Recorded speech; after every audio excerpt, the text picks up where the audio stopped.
Leandro Tarrataca, que não é japonês. Quantas pessoas já te chamaram de japonês? Né? Muita gente, desde a infância. Na escola, um dos problemas era esse. Tarrataca, japonês. Eu briguei muito por isso. Meu pai falou, quando te chamaram de japonês, fala, tudo bem, e aí? Namastê. É isso aí, né? Ohayô. É. O Leandro Tarrataca, quem é o Leandro Tarrataca? É pai de 3, vô de 4, marido da Julie. Isso. Para mim, cristão. Começou com isso, né? Sem dúvida. Se não bastasse só isso, também é coach, também é... Como é que dá conta de tudo isso aí, Leandrão? Você falou presidente da Becar. Bom, a primeira coisa é que a gente tem que ter consciência de que ninguém faz nada relevante sozinho. Eu sou uma pessoa cercada de gente muito competente, muito dedicada. Eu reconheço as minhas limitações, até onde posso ir. E segundo, organizar o tempo. A gente tem que lembrar que o recurso mais precioso, não renovável que nós temos é o tempo. E trabalhar de modo que a gente possa honrar essa mordomia. Cuidar do tempo é uma mordomia cristã. E eu procuro fazer isso com bastante zelo. Primeira vez que eu estive aqui, Leandrão, eu te agradecendo por me receber. E aí você falou assim, Lucas, se eu não tiver tempo pra gente, meu ministério não faz sentido. Como é que você tem tempo pra gente, apesar de tudo isso? Como é que você concilia? Como é que você abre esse espaço? Eu penso que o resumo, quando a gente pensa em ministério, por exemplo, no mundo corporativo, se fala de capital humano. Não existe nada que possa ser efetivo, bem-sucedido, sem você pensar em gente.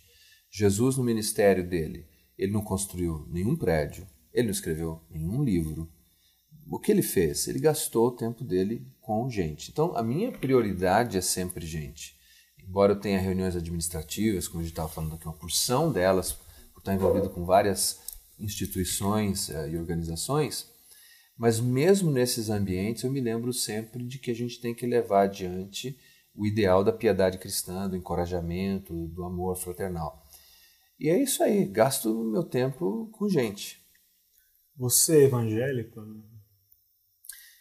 Eu creio que eu sou evangélico, porque eu abraço o evangelho de Jesus. Eu vi um texto interessante, foi produzido por um jornalista, ele falou, quem são os evangélicos? Não sei se você chegou a ler esse texto. Um texto muito curioso, em que ele mostra que o evangelho é tudo isso e nada disso, quer dizer, uma mistura de tantas pessoas, porque ninguém detém isso, não é algo que alguém registrou e tem o copyrights de evangélico. Eu sou evangélico no sentido de crer que a mensagem de Deus para a humanidade é uma boa mensagem. A palavra evangelho é boa notícia.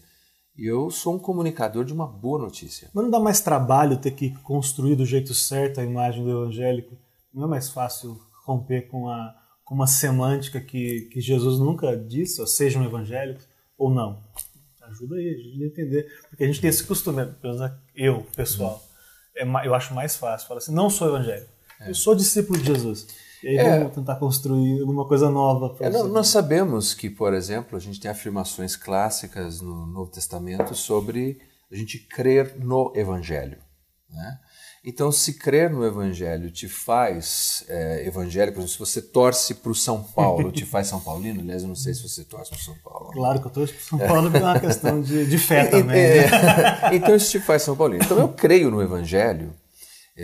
Abraço o Evangelho é uma boa notícia. Os anjos anunciaram o Evangelho, isso que vos trago boas novas de grande alegria, o que será para todo o povo, e é Evangelho. Eu não vejo nenhum problema. Já tentamos isso. No Brasil nem tanto, mas, por exemplo, nos Estados Unidos começou com isso. É cristão, não, depois é evangélico, e a gente vai estragando o nome. Todos os nomes que a gente vai estragando. Então o problema não está no nome. O problema está em como a gente vive, em como a gente... Por exemplo, Jacó. É um nome estranho, no mínimo estranho, né? Coloquialmente a gente entende como enganador. Alguns estudiosos entendem que a etimologia devia ser o que agarra o calcanhar, e aí então porque ele agarra o calcanhar, ele deveria ser entendido enganador. Seja como for, Deus deu um novo sentido ao nome dele. Ao ponto de que quando Deus se apresenta, ele se apresenta normalmente dizendo, eu sou o Deus de Jacó. Então a vida pode, em algum momento, passar a dar um novo sentido ao nome. Eu penso que a minha responsabilidade é dizer, eu sou evangélico, E eu sou um evangélico que quer viver do sentido desse nome. Porque, como te disse, a gente já tem experiência histórica de troca o nome, troca o nome, troca o nome, e o problema continua o mesmo. A gente vai só estragando os novos nomes. E que tal dar sentido ao nome? Muito bom. E você que é evangélico, você é um pastor evangélico. Uhum. Quando você diz no açougue que você é pastor evangélico, as pessoas veem isso com quais olhos? Qual é o tipo de interpretação que tem de você a partir dessa formação sua? Então, a minha compreensão sobre o meu trabalho pastoral é que eu sou pastor da igreja com quem eu congrego. Eu sou pastor, de fato, desses irmãos com quem eu convivo, que eu sei o nome e eu sei a necessidade. Fora daquele âmbito, eu posso ser um professor de teologia, eu posso ser um coach, como você disse, quando eu atuo no universo corporativo, eu posso ser um consultor, eu posso ser um palestrante, eu posso ser uma porção de coisas, até um pregador. Mas pastor, eu sou lá daquelas ovelhas, que conhece as minhas virtudes, conhece os meus defeitos, gente com quem eu choro junto, gente que eu estou próximo nos momentos mais difíceis, quando morre um filho, ou quando eles estão cheios de alegria porque um filho se casa. Isso é ser pastor. Mas eu não sou pastor de todo mundo, em todos os lugares. Eu sou pastor lá. É claro que no nosso universo o termo pastor se tornou assim um título de tratamento, né? Então, o pastor aqui, o pastor lá. Mas efetivamente eu sou pastor naquela comunidade. E daí, se eu vou num lugar, num açougue ou qualquer outro lugar... Como você não é pastor deles, você nem sei. Não me faz diferença nenhuma qual é a percepção que eles têm. Agora, se eles vierem fazer parte dessa comunidade de fé da qual eu faço parte, então eles vão poder entender como é que é o meu tipo de pastorado. E você falou, as pessoas te conhecem com suas qualidades e seus defeitos. Então, você depois que você creu, você não virou perfeito, é isso? As pessoas têm uma imagem... É só perguntar para minha esposa, ela te responde.